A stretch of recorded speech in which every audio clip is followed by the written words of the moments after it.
I know this one's going to be a little bit controversial, but I love how the 49ers are playing this situation. They're taking a calculated risk, and I think it's going to pay off big time. It's the perfect play. What am I talking about? I'm going to tell you about it in this video. Hit subscribe if you're looking for daily 49ers content. Appreciate all of you this Memorial Day weekend for tuning in.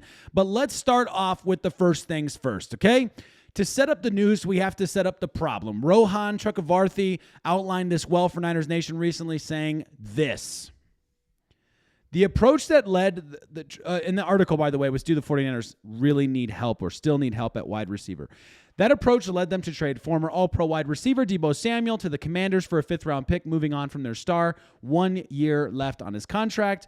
Now, they head into the 2025 season with a wide receiver core led by Brandon Aiyuk, Ricky Pearsall, and Juwan Jennings. However, Aiyuk is still recovering from a torn ACL and MCL injuries he sustained back in October, raising questions about who will be the team starters. The team did sign veteran free agent Demarcus Robinson for depth, getting some insurance on the boundary for Aiyuk, but he could be suspended for the start of the season because of that DUI arrest last season, which, by the way, is super annoying on the NFL to just sit on this DUI news for all this time and then potentially do the suspension at the beginning of this season.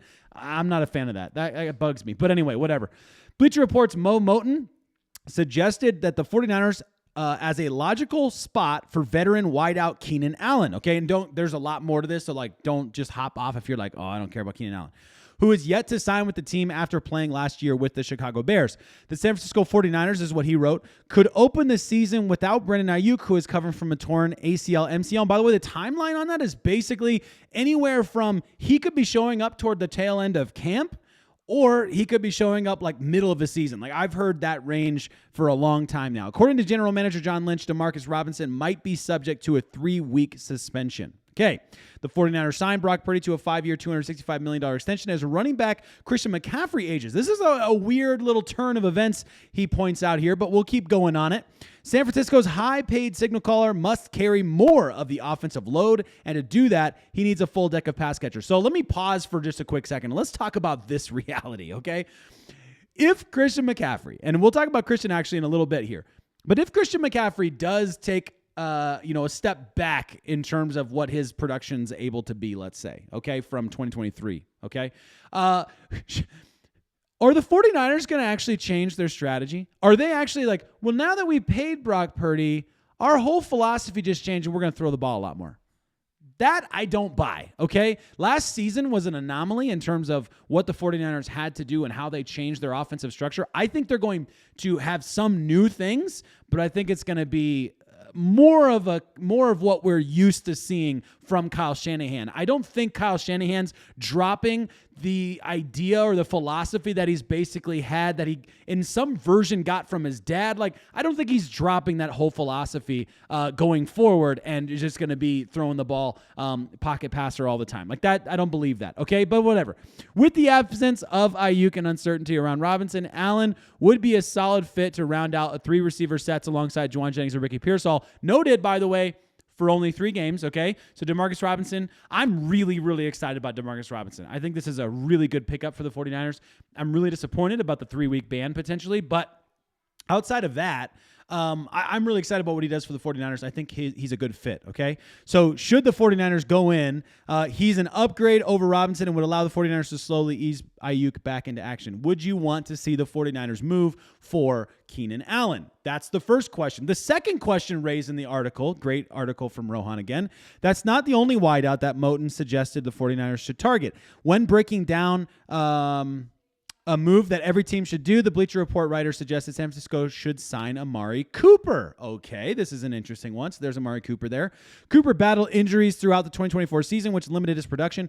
But if he's healthy, the 30-year-old would be a quality pickup. As Christian McCaffrey ages, Purdy must take on more of an offensive load with his arm. Again, that's an assumption. That is a huge assumption, but whatever. So San Francisco should load up on able-bodied and available receivers. I also see the world where the 49ers are saying, as Christian McCaffrey ages, we're trying to replace Christian McCaffrey. We're trying to bring in guys who can start to carry the load in that regard. We have a guy in Isaac Guerendo who is lightning speed for his size, and can also played wide receiver, can also catch if he can stay healthy. We just got another guy, Jordan James, to come in who is not the fastest running back in the world, but is an incredible running back. So do the 49ers just say, now that Christian McCaffrey's kind of aging, let's become a different offensive system? Again, I don't see that, but whatever.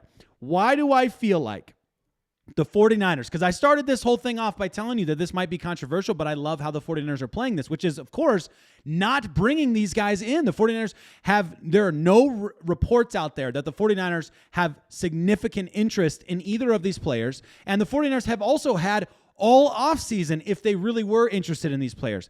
Because the 49ers signed Brock Purdy to a big deal, all of a sudden, writers out there start saying, well, the 49ers are going to need to get in another wide receiver because of the situation. And I just don't think that's the truth. I don't see that as the case. Brandon Aiyuk, he's the biggest question mark because of the injury, okay? He's going to come back. There's no question about that. Will he be the same guy? Will he be able to play at that level? That is a fair question. And if you want to talk about replacing him, okay, I understand where you're coming from. I'm not going to judge you on that one. But the idea that, because Demarcus Robinson, a veteran who's a depth guy, but also I think could be sneaky important for the 49ers going forward, when you think about there are a lot of things, okay? Like Juwan Jennings doesn't have a deal done. I don't know, but I don't think there's a deal coming soon. But then also last year when Juwan Jennings got his 2-year extension, it just happened. There was not a lot of reporting, and then all of a sudden, Juwan Jennings got an extension. It was really cool. I think to extend Juwan Jennings right now would be very expensive because of how important he was to the 49ers last year. And so I don't know. I don't know. This is going to be interesting to see. But I think Demarcus Robinson could be sneaky important. I also have a lot of hope in and a lot of excitement around some of these young players. And I'm not the only one. So does Brock Purdy. Let's talk about what Brock Purdy said. You probably have already heard this, but just in case. Obviously, having Ricky Pearsall, Juwan Jennings as our guys to start off the season, obviously we're hoping to get B.A. back as soon as possible, and then Demarcus Robinson as well. But those young guys too, man, I'm really excited about. They've come in with the right mindset to get better, and they're moving. We've got guys that can move, which is awesome to see, and good hands. They're learning fast. And so for me, I'm excited for when we go 11 on 11 in camp and get a feel for who's who and what they can do. Jacob Cowing, his speed, his maturity, he's had a big offseason too. I'm really excited to keep building them up so the whole world will see this fall. I'm excited. The whole world will see this fall. Brock Purdy says about this wide receiver group, this wide receiver core. So I am super, super excited about these young guys. We got Jordan Watkins coming in there too. You have Tariq Owens, who, he's been kicking it around, and the 49ers took a shot on him to develop him off the practice squad, on the practice squad, rather, I should say, for the last season, and they're keeping him around for a reason, and so far, he's looked really good in, rookie minicamp, but yeah, it's rookie minicamp, right? And he looked good because he knew all the drills and everything. So we don't really know, obviously. But this is his opportunity, and probably his biggest opportunity to make a football team is this upcoming season. So is it the right team to be on if you need a wide receiver and you're trying to be one of those guys? Maybe not. I really highly rate this wide receiver core. I love these young talents. I was very impressed. I know it was preseason, but I was very impressed by Jacob Cowing. I'm really excited to see what he can do in year 2. You know how Kyle Shanahan is with wide receivers and how much time it takes for him to get comfortable with wide receivers. Ricky Pearsall, I think, was really finding his form. And he's a first-round draft pick, guys. Had he had his shot last season, that was the wrong word. Had he had his opportunity, okay, and not had the tragedy, then it would have been a really good opportunity for him. And I think he would have done really well, Ricky Pearsall, last year with guys like Deebo kind of getting sick and getting injured, and guys like George Kittle being out a couple games here and there, and obviously Aiyuk being out the majority of the season. So I think that there's opportunity there for Ricky Pearsall too, and I think he's gonna be elevated as well. It's been fun to watch all the offseason stuff around these guys. So where am I at? Look, I'm just telling you. You let me know what you think in the comments. But I don't want to see the 49ers go for Amari Cooper. He's probably in that either he is declining at age 30, or last season is an anomaly. because last season was not great for him. Obviously, there's injury there too. But as far as I'm concerned, like I don't want to see the 49ers go for a guy that could be a potential locker room issue, that is a veteran, okay, could be good, but I don't know. Is this the kind of move we want to be making? And if you are going to sign an Amari Cooper, it better be, I guess it has to be a mercenary contract. Does he at age 30 want to sign a mercenary contract? Speaking of, does he at age 30-ish want to sign a mercenary contract? Keenan Allen, this is his last chance to sign anything more than a 1-year contract at the age of 33. Higher ceiling than Amari Cooper. Better recent success outside of the dumpster fire over in Chicago, but older. And I don't think he's not signed yet because I think he wants a bigger deal than what people are probably willing to get him. That's just a feeling that I have. It's not based on any fact. That's just where I'm at. So do I want to see the 49ers move for Amari Cooper, Keenan Allen? Look, good talents at times can be great players. I mean, Keenan Allen especially has had some really great seasons. No. Personally, I don't actually. I don't want to see him. And let me know if you feel differently in the comments. I love the $40 million in cap space the 49ers have, and I love that rollover means really good things for the future of the 49ers. So that's just my personal opinion. I look forward to seeing what you guys think about it. Instead, however, I told you I'd come back to Christian McCaffrey, who PFF named the top player returning from injury in 2025 after a lost 2024 season.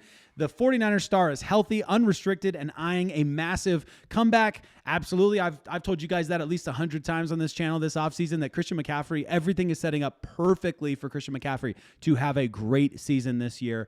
Could Christian McCaffrey be the comeback player of the year? Well, I just looked up the stats out there. For some reason, he's not on this list. Okay, I don't know why. If I could get that thing to go up there, there it goes. He's for some reason not on this list right now. But let's just look. Who has a better shot of being the comeback player of the year? And I'm going to skip Joe Burrow for a New York minute here. I don't like Joe Burrow as an option in general, but I'm going to skip Joe Burrow for a second.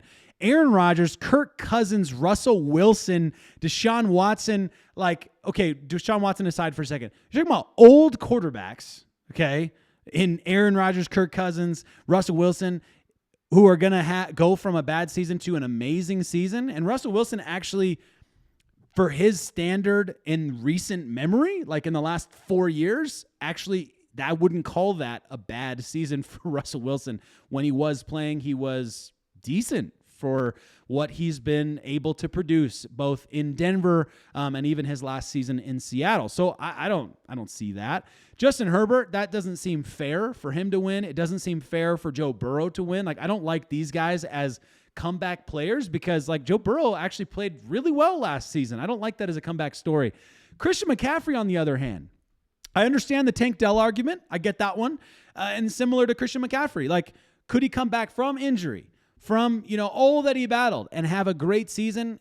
Yes, absolutely. And in my opinion, if I were the bookie right now, which I'm not, and I get it, but if I were, I would pick Christian McCaffrey to be the best odds-on favorite to win the comeback player of the year, because I do think he has a really, really good opportunity before anything's happened, before training camp, before anything. I get it. I think he's got a really great opportunity, a bright opportunity in front of him to be great this season. Let me know what you guys think in the comments, of course, on all of that. We are starting Phase 2 of OTAs tomorrow, which is super exciting. I cannot wait for it. I hope you guys are having a great, thoughtful, and fun Memorial Day weekend. And I hope you guys continue to do that until tomorrow when I see you then.